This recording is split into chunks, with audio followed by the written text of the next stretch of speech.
Welcome everyone, welcome. Justin M. Bailey here. For those of you who don't know me, my name is Justin M. Bailey. Hi, I'm a not-for-profit YouTuber. I'm here and there on my channel, at least I'd say about once a week amongst all the other things I'm going over the stand as we all live through the poor man's version of Captain Trips. Thank God, right? Thank God that it's just the poor man's version. So, and thank God, knock on wood, the worst of it seems to be over, but you never know, do you? But speaking of the poor man's version of Captain Trips, we've definitely felt this week the poor man's version of society breaking down. Riots the likes of which anybody my age has never heard of before. I mean, this is like, 1960s, they killed Martin Luther King kind of shit, you know what I mean? And, fucked up is the understatement of the year. And it's, there's so many things I don't get. I used to be former law enforcement myself. I was a correction officer. Wow, kid, you're a little faggot. Lame. Which is the redheaded stepchild of the law enforcement community. But every time I hear in the news about all of this unspeakably stupid police brutality, of all the things, what is most profound to me is I don't like there's many reasons why I don't get why it keeps happening. One, like if you're law enforcement, you get like told over and over and over again, if not by your superiors, but I mean just by the media. It's like, dude, seriously, please stop killing unarmed black people. Like, did you know? I mean, like, it just like, I don't get, I really like, I mean, it literally strikes me the same insanity and stupidity as telling workers at Starbucks, like, okay, now remember, no matter what you do, don't spit coffee in the customer's face. It's like, all right, yeah, we get it. That can't be simpler or more crystal clear than that. And yet every time, the fucking law enforcement, I'm like, this is insane. This is the most fucked up comedy sketch of all time. The most fucked up. And it's just, just what they did to the guy, it's so fucked up. And I mean, he died because the officer had his knee on his neck for like 8 minutes. It's like, Carl, that kills people. Oh, Carl. wow, I didn't know that. How could you not know that? it's just like, because I mean, like, corrections, they told us over and over again. I remember that show Orange is the New Black, where one of the main characters, you know who I'm talking about, where she gets killed, where there's a situation and the officer is not on the neck, but holding her down on her chest. Now, the thing they told us in the academy over and over again, you never, ever, ever, ever, ever do that because people can't breathe. And so, like, they keep struggling, they keep resisting. Of course, the officer is trying to stop, but anyways, it kills people. Carl, that kills people. So it's just, it's unspeakably, unimaginably disgusts me. And of course, the riots also disgust me beyond belief as well. With the pandemic and now these riots, I genuinely feel, in my humble opinion, I think we all constantly miss the point, and I think it's one of the most impossible points for any of us to get, where what that cop did to that unarmed black man and what the rioters are doing, we want to call that inhuman. We want to call these things inhuman because to separate it from us, like, only the awful people do that, not the good people, us. Like, that, God, few things have ever made a person's dick more rock hard than, like, it's not me, I'm not the problem. It's that person over there. It's the cops, right? It's the politicians, it's the rich, it's the other race, gender, religion. Like, has anybody not read human history? Read a book. Read a book! Like, this, it's like, people always ask, like, why do these slayings of unarmed black people keep happening in America? Yes, why is our entire human fucking history this exact same thing over and over again? It's the other guy. They're inhuman, not me. There's bad humans and there's good humans, and and it's set in stone. It's just you are born good and born bad, and I most definitely am born good. It's insane. It's pure insanity. It's what that cop did and what the writer's doing are not the most inhuman thing. It's the most human thing ever. That's pure humanity in action right there.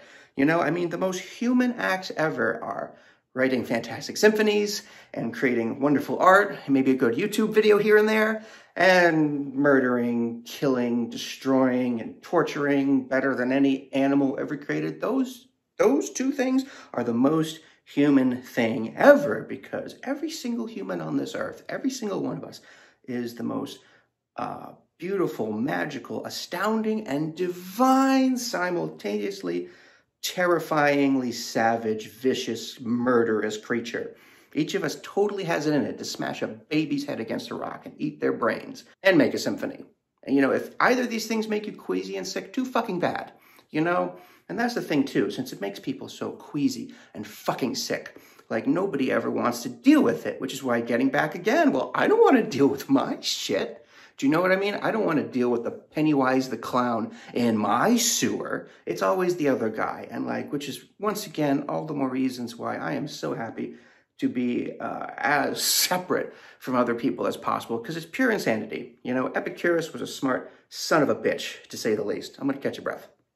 It's maddening and terrifying beyond belief. People are terrifying. I love all the art and the comics and the video games and all the cool stuff people make, and I also hate how we can be. And once again, like this pandemic, as terrible as it was, this was a golden opportunity for people on an individual level. You know, people always trying to change people on a massive level. Good luck with that. Like, change yourself for fuck's sake. And like this was a nice time to gain introspective, you know, to just basically once again get to know yourself a little better, because it's really fucking important. If that officer maybe got to know himself a little bit better, you know, perhaps not only did he have some racial tendencies, but perhaps all kinds of hot-tempered anger management issues. And if he had somehow dealt with those things, we would not be in this situation now, would we? And that's why it's so important.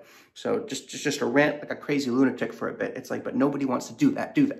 You know, nobody ever wants to go into the haunted house, as I say. Nobody wants to go in the spooky sewer beneath where Pennywise the clown is. Nobody wants to go below Planet Zebes, even though I know that's where all the scary things are, and that is also where the treasure is. I will say it till I'm blue in the teeth. I feel incredibly fortunate because, first of all, once again, I feel like I've emotionally and spiritually profited from this time, this isolation. My time was already isolation on crack before this happened, and I've gotten to know myself better. And I'm a much more sharper and savvy individual. And after all these disgusting, unspeakable riots, it was again another opportunity for me to just say, I got shit I got to work on too. There's always more shit you got to work on. So now, finally, getting to the stand, if you're still with me.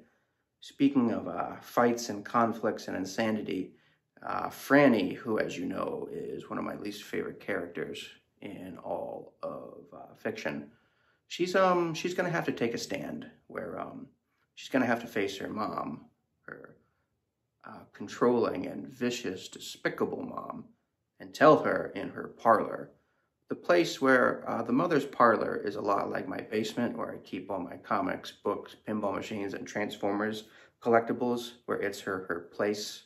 You know, it's the place where she went to, as the father would later say, spend time with the memory of her dead family rather than spend any time with her living family. She was, as already mentioned, she was very traumatized by the death of her older son. And it's like she basically chose just to shut herself off after that. She stopped caring about anybody else, including her own daughter. So in this parlor, very bravely, Fran stands and tells her mom, I'm pregnant.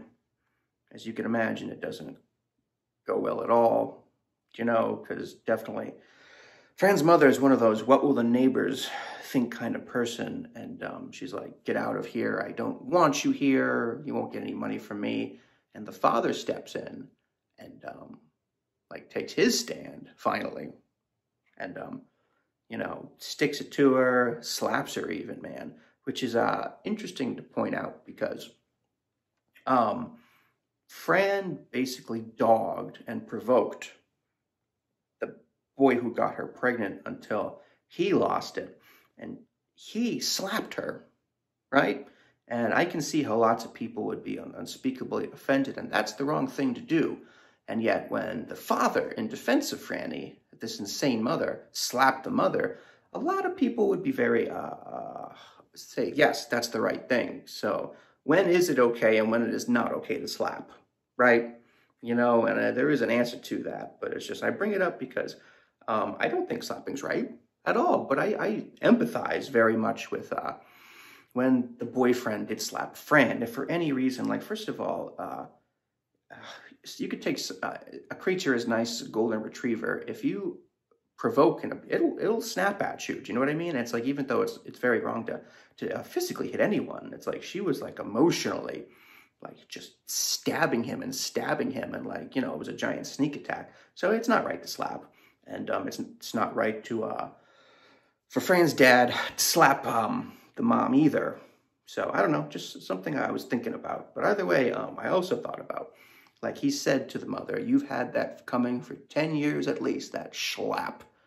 And it's and he talks about how he was weak and how basically she became a different person after their son died, or maybe she became the person who she always was deep down. You know, maybe once again, these insane events are revealing who we all are deep down. You get me? So, and that can change, by the way, I'm happy to say. The father says he was weak for never standing up to the mother. And that brought something interesting again, like, you know, bringing the whole thing around, where when Franny was trying to explain all the ways where the boyfriend, Jesse, that was the boyfriend's name, where it's like, the father's asking her, like, what's your problem with the guy? And she finally says, he's weak. So he was weak. And clearly, in some ways, the father was weak. And that might have been some of the reasons why she was attracted to this Jesse guy in the first place. I think it was Anna Freud, Freud's daughter, where she always talked about when we look for certain kinds of love, like when we are looking for love in a mate, a partner, more often we're looking for the type of love we got from our parents, you know, because that's the only love we know. And but it's interesting is, like, you know, not just the good parts of the love we got from our parents, but the bad parts. Do you know what I mean? If you had a daddy or mommy who ignored you a lot, you might look for that. If you had a daddy or mommy who physically abused you, well, you might marry just another beater, just like Beverly Marsh from It. You know, isn't that fucked up? And you think, like, on the surface, like, that's fucked up. You know, Beverly Marsh, her dad used to beat her all the time, and I worry about you a lot, baby girl. And then who did she marry, right? Crazy, but that's all of us. So I think one of the reasons why she was attracted to Jesse in the first place is because of that personal weakness, because her daddy was personally weak.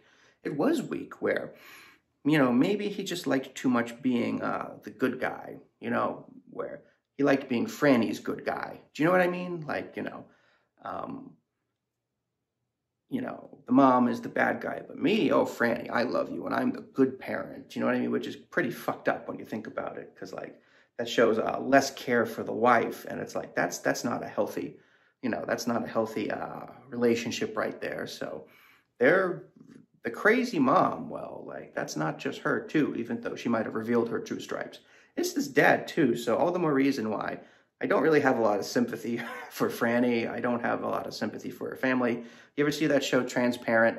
You hate the whole family. It's hard to like the show. They're all just kind of lousy and rotten. You know, the dad, the Transparent, is okay, but even he's not perfect. But so you got that going on, and so he slaps her, and it's you know, and it's like, God dang nabbit, in that Zen New England way of his, even though that sounded like Southern, like, dang nabbit, but he's like, you know, in this parlor where our son died, we will have a baptism, you will throw your daughter a baptism, life and death, and riots and disease and all that stuff, and, you know, and so one awesome thing Stephen King is doing with this book, with all these characters, even though I don't like any of these characters, it's like, if the plague never happened, they all have an interesting story going on. Do you know what I mean? Until suddenly, bam, nope, all your stories have been cut short because here comes the plague. you know, which is very much how life is too. I'm a huge Final Fantasy fan. And one of the many reasons why that game is so awesome, it's my favorite game of all time, FYI. And one of the reasons it's so amazing, and the story is amazing, like you really felt like, especially if you chose Aerith over Tifa, you feel like there's this arc where she's going to be the one to save the world. And it's Cloud's love and support. You know, like they're slowly, after the Golden Saucer, you slowly start to see them coming together. Not yet. And then, dear God, what happens?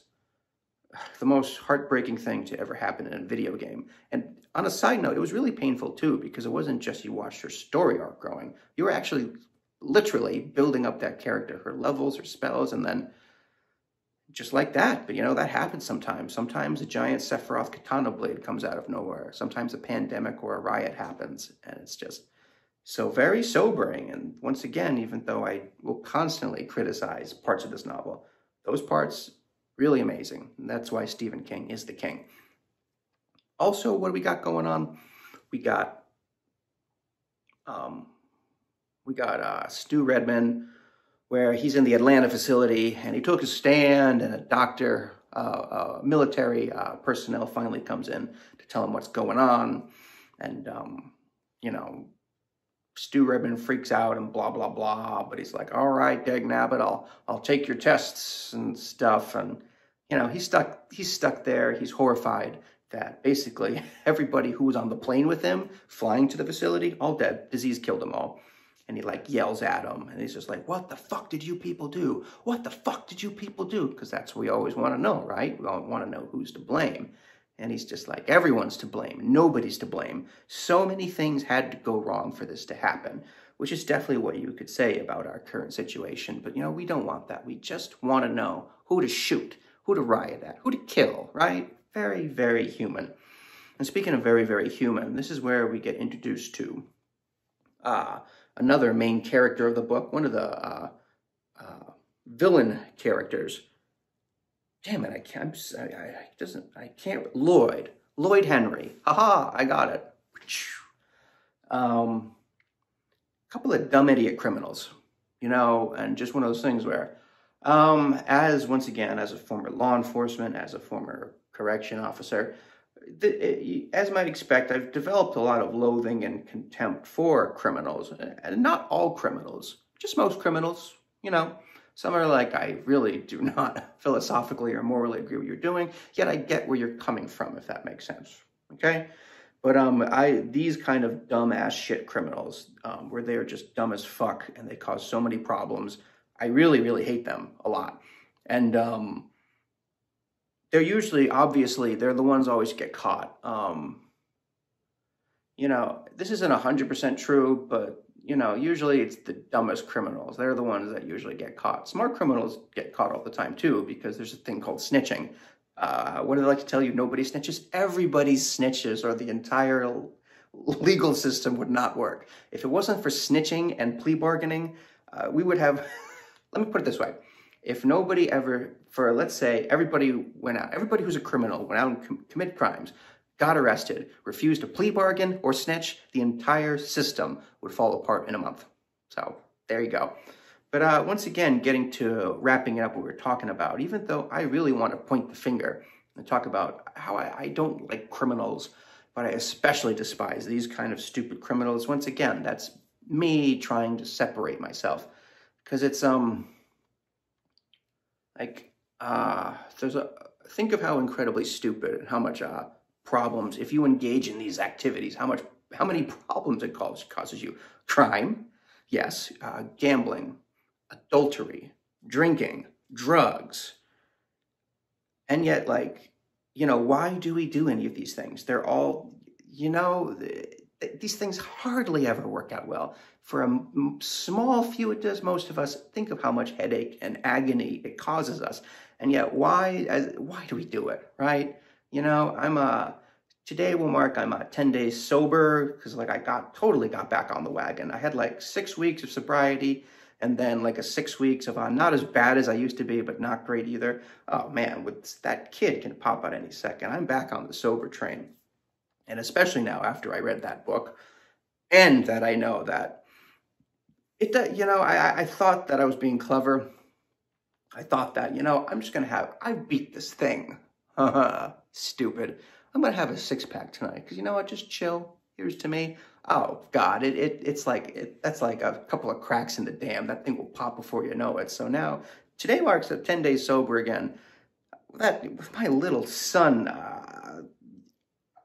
I really don't want to touch another one just because even if I feel, because like now I just learned after 6 weeks of sober, 6 weeks of halfway back to my old ways, it's like, no, if I drink just one, you can't stop it. You just can't. It's uncontrollable. So like, why do we do these stupid things? Because once again, we're people. And we make really fantastic symphonies and really destructive riots, genocides, and all these things. And it's just, whew. I don't know what to say. Just, whew. But I'm Justin M. Bailey, and I think, considering like my wife can pop anytime, this might be the last video I make in a week or two, but I'll be back. And as always, if you were nice enough to listen, thank you. Time is very, very precious. You could be killed by a riot or a pandemic any day, so time is precious. All right, I'm Justin M. Bailey. Thank you. Bye.